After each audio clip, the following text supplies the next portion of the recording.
Welcome to the second edition of the Online Recruitment Telegraph. Once again, I have with me James Macdonald, our commercial manager, and he's going to give us an update on what's happening in his area of the business. Thank you very much, Jafet. Yes, well, this year, or at the end of this year, we're very excited because we're actually going to start the commencement of a series of rollouts, which are going to happen during the course of 2012, improving the product. And also during 2012, we're going to have some major structural changes to the product under project we're calling Project Genesis, which we'll be talking about a bit later on, not in this session, but in future sessions.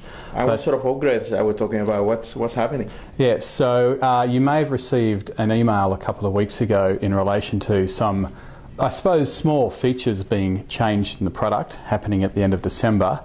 Two of these features relate to social media, the ability for candidates to share jobs that they see on the Turbo Recruit platform to friends of theirs in LinkedIn and in Facebook, as well on Twitter. So that's a very exciting piece of functionality that we're adding to clients' systems, as well as a LinkedIn integration as well, whereby candidates can actually upload their LinkedIn profiles when they apply for a job or when they register through Turbo Recruit.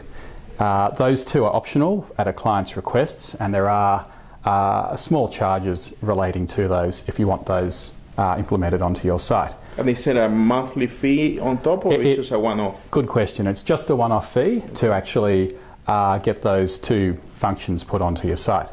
In addition to that, there's 15 other features which you may well, or clients of ours may well have read about. Some of those are opening up the cloning candidate functionality. If you've got our artificial intelligence tool, previously you would have had to hunt around in Turbo Recruit to actually find out how to clone a candidate, whereas now if you go to the candidate search and you get your list of candidates coming back, you can clone straight from the candidate search results, which is reducing the number of clicks in the system to get to the cloned candidate. And that's available now? Or? That'll be available when we release at the end of December. Very good. Also from the candidate search, there's the ability to actually open up the resume in an HTML format. Previously, you only had the ability to open up in a Word document or PDF document, which for those clients of ours that have got a lower bandwidth on their internet connection, sometimes the resumes would open up fairly slowly, whereas now opening up the HTML version of the resume gives your recruiters faster access to those resumes. Okay.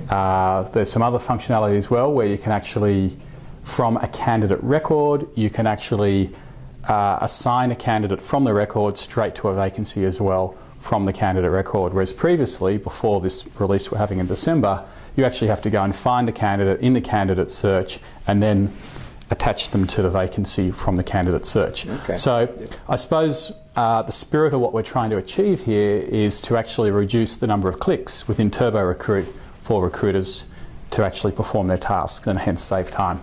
Very good. So that's pretty much it. There's lots of other features in the release as well, and you should have all received an email from us to explain what those releases are. Otherwise, they can ask you directly. If they can come and definitely ask myself or the other two account managers, Damien and Ryan, as well. Very good.